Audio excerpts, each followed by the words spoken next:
Chris Rufo is the author of a brand new book called America's Cultural Revolution, How the Radical Left Conquered Everything. He joins us on today's edition of the Daily Signal podcast. Chris, welcome to the show. It's good to be with you, Rob. Your book provides one of the most comprehensive stories of how the left had its long march through institutions. And when we talk about institutions, we're talking about multiple institutions. And I'm looking forward to talking to you about it today. I really appreciate how you break down and tell these stories and focus on some of the different people and players involved in this. But first, before we get into some of the content and the details, why was it important for you to put this together all in one package in the form of this book? Yeah, I mean, for me personally, it was a process of working backwards. And many of Daily Signal readers probably know me as the preeminent critic of critical race theory. I did the reporting exposing CRT in our institutions. I did advocacy work with former President Trump and state legislators and governors to get critical race theory out of the curriculum and out of so-called DEI training programs. But while I was running that campaign and doing that journalistic work, I really wanted to go deeper and understand, where does this come from? How did our institutions suddenly seem like they were all captured by this ideology? And how did this ideology work through over the decades to gain power? And so the research for this book and then the writing of this book was really designed to answer those questions and to show the full scope of this long march from its beginnings in 1968 to its conclusion or culmination in that summer of 2020 with the George Floyd riots, when it seemed like everything from the schools to the corporations to the government to the media organizations were all in the grips of the BLM and critical race theory style ideology. Well, certainly so, and that's one of the things that I think we obviously spotted as well. One of the things that I think readers can expect when they pick up your book is you tell these stories, but you also document everything very thoroughly. So the pages of footnotes at the end of the book are also, I think, probably a point that you're proud of, because it'll show to the left and those who may criticize your work that you have documented it very accurately. Let's talk about the different approach that you took. So you divided the book into 4 different parts: revolution, race, education, and power. You tell a story about an individual in each of those different parts of the book. Let's go through those in order, starting with the father of the revolution. Can you tell us about who he is? Yeah, absolutely. The beginning of the book, it opens with a biographical portrait of a German-American philosopher named Herbert Marcuse. And Marcuse is not discussed a ton today, but he was really, at the time, the father of the New Left. Student radicals were marching in 1968 all over the United States and all over Europe, sometimes carrying banners, Marx, Mao, Marcuse. And they said that Marx was the kind of the god or the prophet. Mao was the sword who had revolution that was violent. And then Marcuse was their translator for the modern West. He was the philosopher for their time. And so his work is useful in understanding that moment. His work is also useful in a philosophical and theoretical sense, because he developed the concepts, the vocabulary, and even the specific phrases that are still used today, that still characterize and define the modern American left wing. And so the process of writing the book is to weave together these biographical portraits, weave together some political analysis, and then showing how these ideas conquered the institutions, so bringing in some historical evidence, and then using the investigative reporting that I've been doing for the last few years to show exactly how far these ideas have traveled and actually revealing them in our institutions today. So the writing, I think, is really engaging for readers because it's a very lively, very spirited, very well documented combination of all of these elements. And it's not like a typical political book that just makes a straight-ahead logical argument. This is my thesis, here's why you should believe it's true, and here's my conclusion. It's really a narrative, nonfiction portrait of a movement over the period of time. And while, of course, I embed arguments within the narrative, it reads more like a story than it does a logical proof or a kind of philosophical tract. And some of the most captivating stories are certainly about Angela Davis, and I learned a lot myself from your book about her and the past that I don't think, frankly, our broader culture really understands the radical nature of what she was preaching, the fact that she was wanted by the FBI, tried for conspiracy to murder, all of these things that you go through and document in vivid detail. But tell us a little bit more about Angela Davis, obviously somebody who's still living to this day and who's had a profound impact on the New Left. Yeah, and Angela Davis is really, in some ways, the key figure in the book. And it was so shocking when I was doing the research. She, of course, wrote a very famous autobiography when she was still very young after her trial and acquittal. But there wasn't much else out there about Angela Davis. There was really no deep kind of scholarly biography on her life that was available that shed light on some of these questions. And so all that was there was really her self-definition and her autobiography, and then all of the hagiography, all of the praise pieces from magazines and newspapers over the last 50 years. But Angela Davis is important. She was the student of Herbert Marcuse. She was a pioneer in black American communism. She was a card-carrying member of the Communist Party USA. She gave them the 50 cents to register with the Communist Party. She was a pivotal figure in academia, really anticipating and laying the foundation for critical race theory, which emerged in subsequent decades. And then she was the personal mentor and the philosophical inspiration for the Black Lives Matter movement founders. She has a personal relationship and then was, of course, celebrated with these splashy magazine articles from Vanity Fair, the New York Times Magazine, and other publications in that summer of 2020. So even the left, not just me, but even the left acknowledged that Angela Davis was really an inspiration, if not the inspiration, behind BLM. And yet there was really nothing about her, certainly from a conservative perspective. So I had to dig into the archives. I had to dig into primary source material. I had to dig into a vast number of sources to get an actual picture of Angela Davis that was not distorted through the praise and admiration that she got from the left over the last 50 years. And so I think even just for that, not even showing how her ideas influenced the kind of modern left, I think even just for that, it's quite valuable, because you get a sense with these personalities, these heroes of the left, that actually once you look into the facts and the evidence of their biographies, it's quite a different picture that emerges. It's something not of these idealistic heroes, but in some sense these cynical operators who've unleashed havoc and destruction on the very people that they claim to be helping. You've got that absolutely correct, and it's amazing to me the picture that has been painted of Angela Davis by the broader media, and a comparison to what you document in your book. I would say that for anybody who's picking up a copy, that alone is a story that we're grateful that you've documented so well. We're talking to Christopher Rufo. He's the author of America's Cultural Revolution. And one of the areas where you have had a profound effect on American politics and policy is the education system here. Obviously, during COVID and post-COVID, we saw a number of educational institutions move sharply to the left in terms of their practices, including K through 12 schools. And you also document that this is an area where the left has concentrated its focus and attention. Why has the education system been so important for them in order to capture perhaps the next generation of Americans? I mean, it's because of a very basic insight that goes back to the ancient Greek philosophers who recognized it very clearly. Plato in his way and Aristotle as well were in agreement that the education of children is a core function of a society, of a republic, and that children must be educated into the political regime. That is the paramount duty and of a society, of educators, of citizens.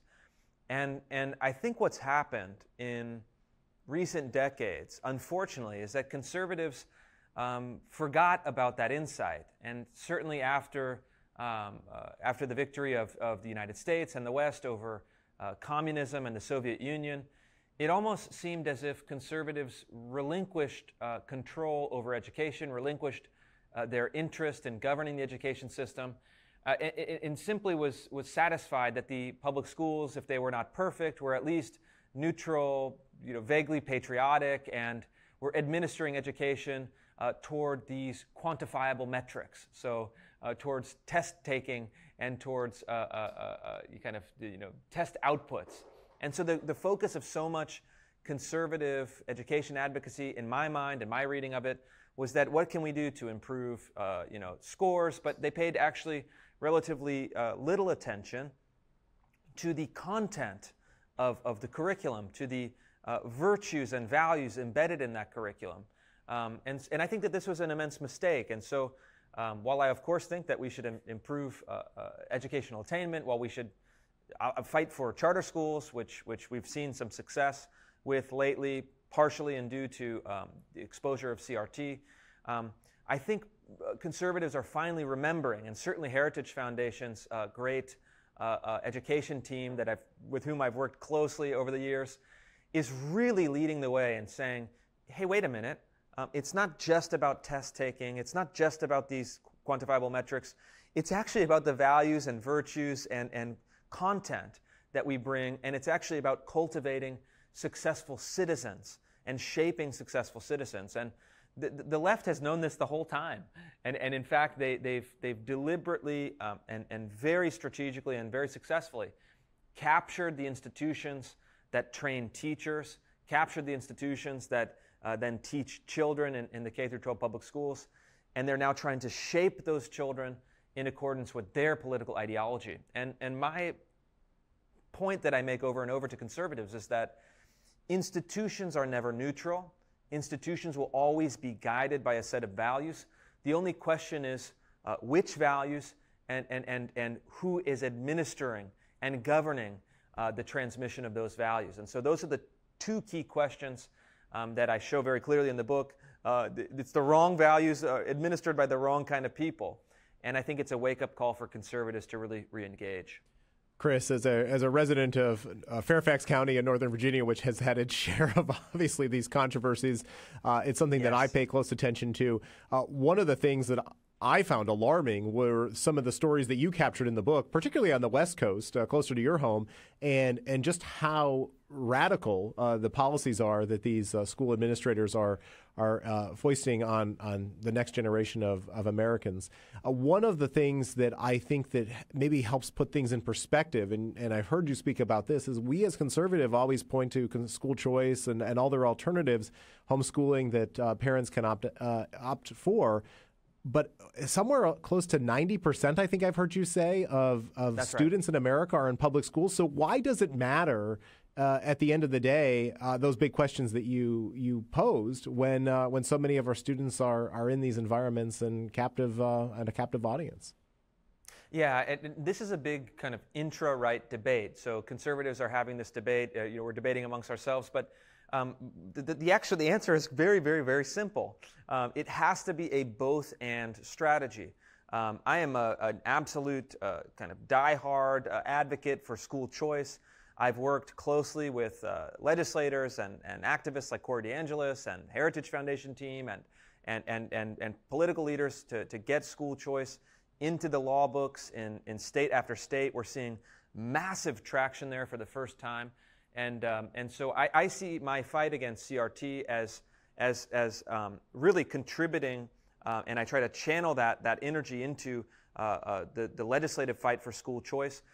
But even in those states like Arizona that now have universal school choice, parents are opting into that system. 90% approximately of the kids are still in public schools. So those schools and the curriculum in those schools are going to shape the experience and the worldview for the large majority of American kids for the foreseeable future, no matter how successful that school choice programs are. And so you cannot merely say, as long as I can opt out, my kids will be fine. I mean, thank God for that. That is a baseline minimum that we should have. But we should also make sure that we don't just relinquish the responsibility to govern the public institutions that will be providing the education for most kids, because at the end of the day, our society will be shaped by education for the great majority of students that until now and for the foreseeable future will be in the public K through 12 school system. So we have to fight simultaneously on both fronts. We cannot give up. We cannot just retreat, although that is the construction of alternatives is essential. It is essential but not sufficient for the fight ahead. I'm so glad you brought up some of the legislative work and the accomplishments that conservatives have been able to achieve. What states, as you assess this environment, are doing the best? You mentioned Arizona. Are there other places that Daily Signal listeners maybe want to look to as a model or an example for who's getting it right? Yeah, I mean, I think that really we have to talk about Arizona first and foremost. And, I got to know Governor Ducey during his time in office and spent significant time with him. I mean, he is a really stellar leader and example of exactly how to do it.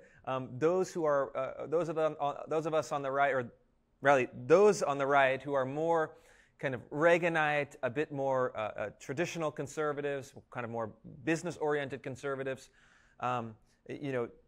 Governor Ducey is very much amenable and very much a supporter of that kind of economic freedom message. He had been a long-time, die-hard champion for school choice. He tried to get school choice throughout his 8 years in office, but as he explained to me in very blunt terms, he said that he was never able to get it done until those final years, and what really tipped the scale for him was COVID, the school lockdowns and masking and really exposing the public schools for not putting the interest of kids first, and then critical race theory and gender ideology. Those are the two issues that I've been working on, exposing in the public schools. He said that was really the last straw for so many parents to say, hey, we need alternatives. And then he was a very shrewd negotiator with the legislators and actually increasing funding for the K through 12 schools by $1 billion to negotiate with some of those holdouts, even among rural Republicans. And he said to me, look, I'm a small government guy, but writing that $1 billion check to increase funding to get those last votes that were necessary is worth it, because now we're kickstarting and we're really spearheading this incredible systemic reform to our education system.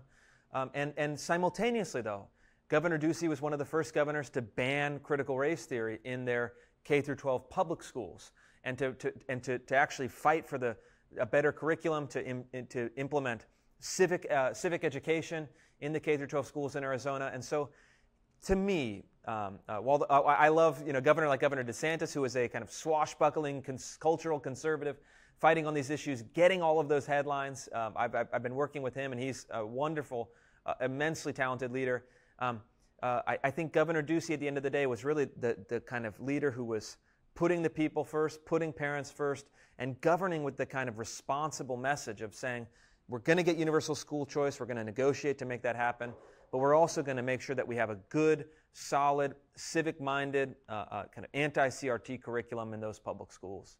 Well, there are so many opportunities, including in Texas, hopefully later this year, to do some really good work on education freedom and school choice. So that's an area that we're keeping a close eye on here at the Daily Signal and the Heritage Foundation. And so thank you for the work that you've done and the advocacy on behalf of so many parents and students in states. Chris, I want to ask you, the last chapter you talk about the counter-revolution. So what do you see happening next? You've outlined this detailed analysis of the left's march through these institutions, but what is the counter-revolution? Yeah, the counter-revolution to me is a term or a concept that signifies seriousness of purpose and depth of analysis, because if you believe, as I think more and more conservatives are truly believing and understanding in visceral terms in their own lives, that we are going through America's cultural revolution. The solution cannot be incrementalism or reform around the edges. It has to meet the revolution with as much seriousness of purpose and as much ambition of policymaking. And so what I propose is a kind of radical and audacious program of counter-revolution. And I think that if you look at the history of the West over the last few hundred years, the thing that has always haunted Marxist revolutionaries is always a counter-revolutionary movement that erases all of their gains and then reconquers territory and reorients it towards a different system of values. And so the antidote, in my view, to what I think of as the revolution of 1968 is the principles of the revolution of 1776. And so if we hold these principles side by side, in my view, the principles of 1968 or the principles of 2020, the George Floyd revolution, are not compatible with the principles of 1776 and the principles of Abraham Lincoln and the 14th Amendment. And so we will either have this system or the other system. And so we have to fight with the seriousness and with the commitment and the conviction and the passion and the ambition that is necessary for the principles of 1776 to triumph. That's so true. Thank you for putting it so bluntly and succinctly there. I think that hopefully that is an inspiring message to all of the people listening to this interview to make sure that they're doing their part to live up to those ideals and to fight back. A couple final questions for you.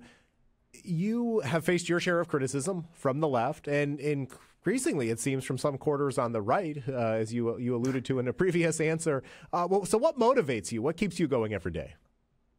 Yeah, I mean, look, this is politics. The criticism is part of it. And Governor DeSantis told me something very interesting when we were working on some higher education reform together. He said, Chris, if you're not driving a massive number of hysterical attacks from the media against what you're doing here, you're not doing the job. And so, and I appreciated that because I think that the governor understands better than anyone that to do the right thing in the current media environment will drive a massive amount of criticism in the media.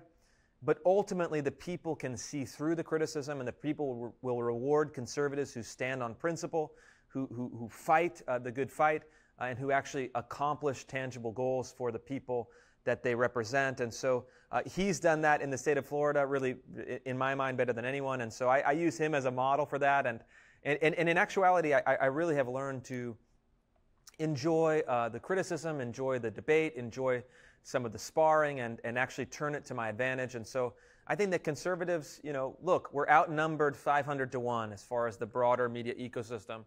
And so we have to get very comfortable with these kind of lines of attack, and we have to develop the strategies and tactics to turn them to our advantage.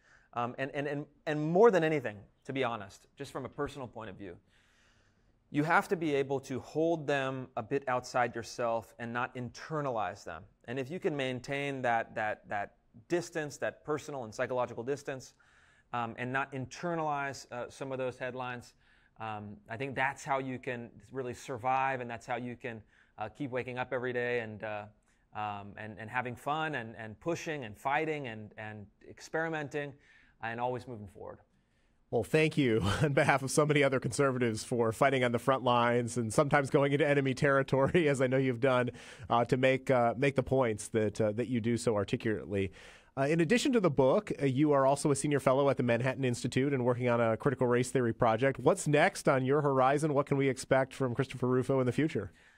Yeah, absolutely. Great question. Thank you. And the book really lays out the problem. It documents America's cultural revolution over time. And in the very last chapter, it suggests some of in broad strokes, what a counter-revolution might look like.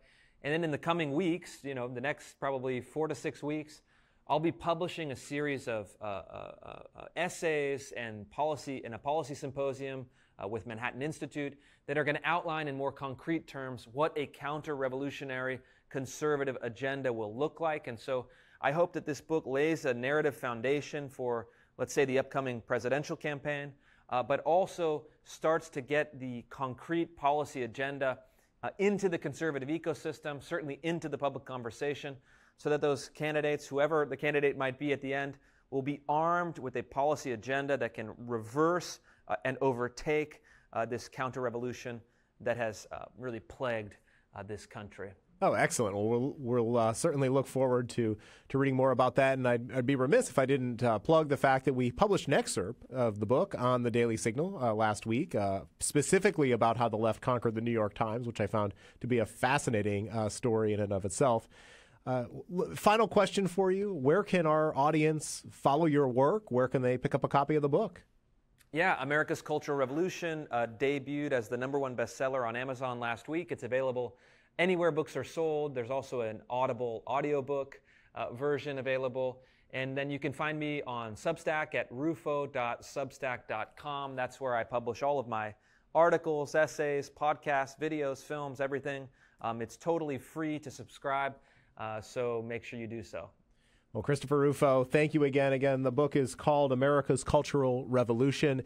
It's an excellent read. I have personally picked up a copy of that audiobook and have been enjoying it on my commute, and encourage our Daily Signal audience to support you, pick up a copy, and they'll learn a great deal about the left if they do. Thank you again for joining us on the Daily Signal podcast today. We appreciate it. Thank you.